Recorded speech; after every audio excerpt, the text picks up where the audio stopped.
Hi everyone, this is Emily Robinson, and I decided to do my final project on the atomic bombs and why they were necessary to conclude World War II.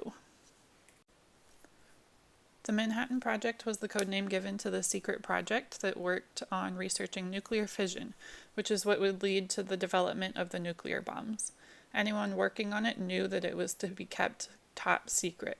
At all of the research sites, there were signs, like the bottom two pictures show, that reminded people not to reveal any information about what they were working on to anyone.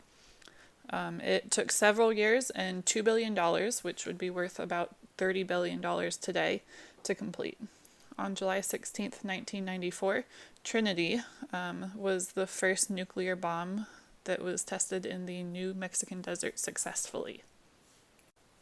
On August 6th, 1945, the United States dropped the first atomic bomb, codenamed Little Boy, on Hiroshima, Japan.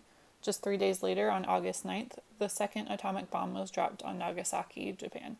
This time it was codenamed Fat Man. Just 6 days later, after the second bomb was dropped on the Japanese, they announced their unconditional surrender. According to the U.S. Strategic Bombing Survey released by the United States Chairman's Office in 1946, the total number of casualties was between 150 and 280,000. It's important to remember that the casualties include all people injured or affected by the bombings, not just deaths. However, of the people who did die, 60% of their deaths were caused by burns, 30% by falling debris, and 10% other injuries. Since at the time the lasting effects of the radiation were unknown, these numbers are probably a lot lower than what they actually should be. The images shown here are some of the less graphic cases that I found while researching. There are definitely some more horrific and impactful images that you can find just by searching atomic bomb victims on Google. In all of these images, you can see just how great the destruction was. Close to nothing was left standing after the bombs went off. In image B, you can see the only thing still standing is the Mitsubishi Steel and Arms Works plant in Nagasaki. The building still intact in image G is coincidentally the Red Cross Hospital, which would prove to be helpful in the following days. Close to 70% of the buildings in Hiroshima were destroyed, and just under 23% of the buildings in Nagasaki had been flattened.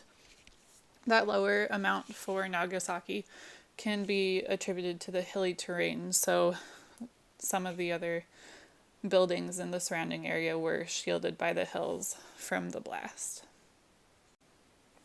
So after seeing what it did to the people and the destruction that it caused, it's natural to wonder whether it was the right decision or not.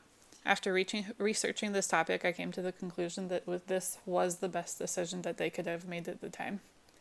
My thesis statement was, even though there are some strong arguments in support of the idea that it was unnecessary to drop the atomic bombs on Japan, the Japanese's unwillingness to surrender and the urgent need to put an end to the war justified the United States' decision to drop the bombs.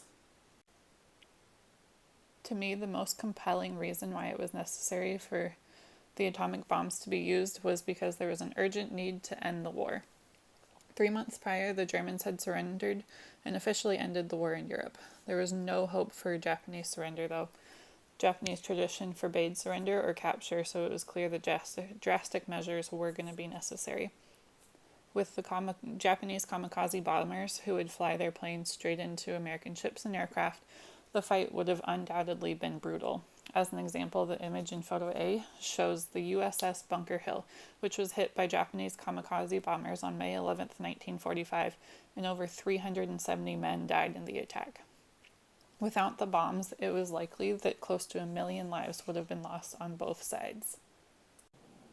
There are other minor reasons that contribute to why it was necessary for the United States to use the atomic bombs as well.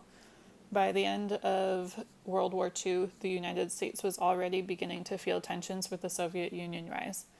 In order to have the upper hand in claiming territories post-war and to prevent the spread of communism, the United States used the atomic bombs to intimidate the Soviet Union. Another reason was because it was necessary to appease the American people. Pearl Harbor struck a nerve with everyone, and retribution for the attack was encouraged. The United States had also put a lot of money into research and development of the bombs, and it would have been a widely unpopular decision to have spent the money creating something to end the war and then not to use it. If you want to know more about what happened and why the United States decided to use the atomic bombs, here are some sources that I suggest you check out. I highly recommend listening to the YouTube video from the perspective of a veteran who was a part of the mission that dropped the bomb on Hiroshima, and just really any other veteran stories, because it gives a really good firsthand account of what was happening and what would have happened if the United States had decided not to use them. I hope that you enjoyed my presentation, that you've learned something about the atomic bombs and why the United States decided to use them to conclude World War II. Thanks for watching, and I hope everyone has a great break.